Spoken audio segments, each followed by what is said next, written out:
Il est très bien ce projet parce que c'est important pour moi de comprendre comment on prend un car ou un train.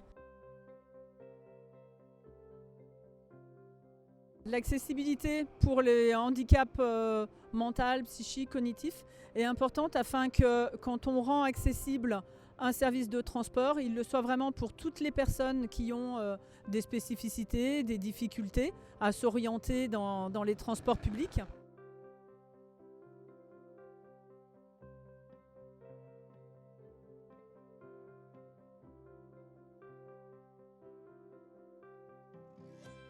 Alors 630 degrés, ça a travaillé en tant que prestataire pour la région Auvergne-Rhône-Alpes sur 2 projets. Le premier projet, c'est des recommandations graphiques pour la signalétique des transports interurbains régionaux en autocar. Donc l'objectif, c'était vraiment de proposer des recommandations comme une charte graphique avec en listant la taille des caractères, la couleur qui doit être utilisée, etc., etc., pour l'ensemble des outils de signalétique, donc de la fiche horaire au thermomètre de ligne, en passant par la tête de poteau, etc. Donc le deuxième projet est un carnet de voyage pour aider les personnes à se déplacer en train ou en car dans la région. Il a différentes formes. La première version, c'est une version personnalisable avec un catalogue d'images où les personnes découpent les images et les collent dans un carnet vierge.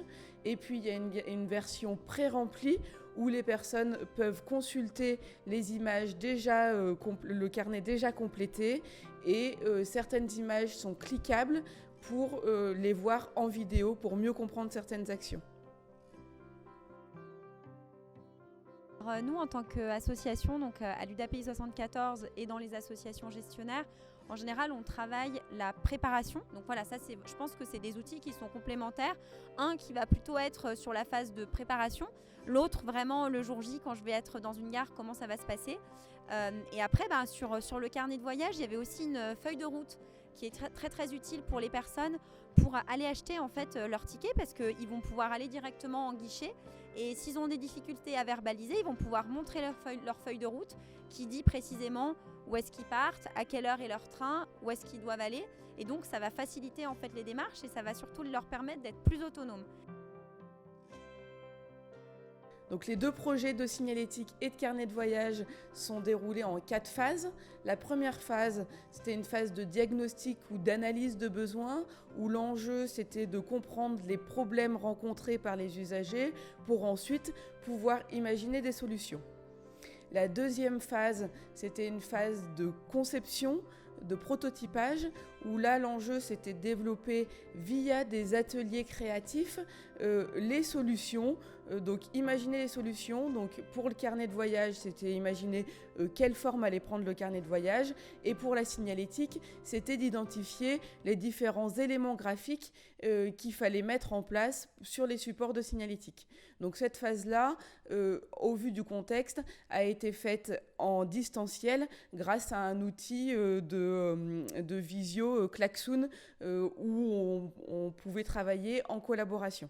La troisième phase, c'était la phase d'expérimentation où là, l'enjeu, c'était vraiment de tester les outils. Donc, à la fois le carnet de voyage où là, les usagers ont été autonomes avec leurs accompagnants, soit accompagnants familiaux, soit éducateurs. Et pendant un mois, ils ont testé sur des trajets en car ou en train le carnet personnalisable. La phase d'expérimentation pour la signalétique, là cette fois-ci c'était des rendez-vous avec les associations où on a mis en place un car avec les différents supports prototypés dans 4 gares routières et les usagers sont venus tester les outils comme si c'était du réel. Et puis donc une fois que ces outils sont testés et validés, l'enjeu c'est de les produire. Pour le carnet de voyage, nous avons réalisé des séances photos et vidéos avec les usagers qui ont donc été acteurs. Et puis ensuite donc le carnet est produit, imprimé, etc. est diffusée. Et pour la partie signalétique, l'enjeu cette fois-ci est donc de réaliser le carnet de recommandations et de le diffuser à l'ensemble des acteurs du territoire dans l'autorité organisatrice de la région. Cette démarche est vraiment innovante puisque de nombreux acteurs ont été associés. Nous avons travaillé avec les associations représentatives des handicaps cognitifs, psychiques et mentaux, des établissements spécialisés de type ESAT ou IME. Et puis, nous avons associé également les transporteurs, des transporteurs routiers, autocaristes, le transporteur ferroviaire, SNCF TER, également les gestionnaires des infrastructures, donc pour les gares routières, pour les gares ferroviaires. Et puis, nous avons bien sûr travaillé avec les personnes en situation de handicap, donc des personnes qui travaillent dans des ESAT ou qui sont accueillies dans des IME et des SAJ. L'objectif de ces outils, c'est de permettre finalement de rendre accessibles à tous les transports en commun.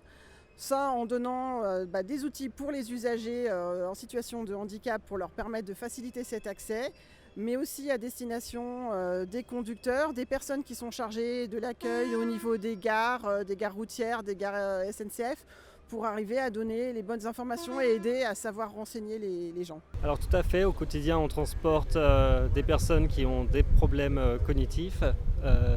Cet outil va leur permettre de gagner en autonomie et de pouvoir se déplacer plus facilement. Oui, ça m'a beaucoup aidé le carnet parce que ça me repère dans ce que je fais.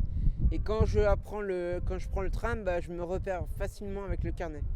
Et tu seras content d'utiliser le carnet plus tard quand tu vas voyager? Oh oui, oh oui. Bon super, merci Corentin.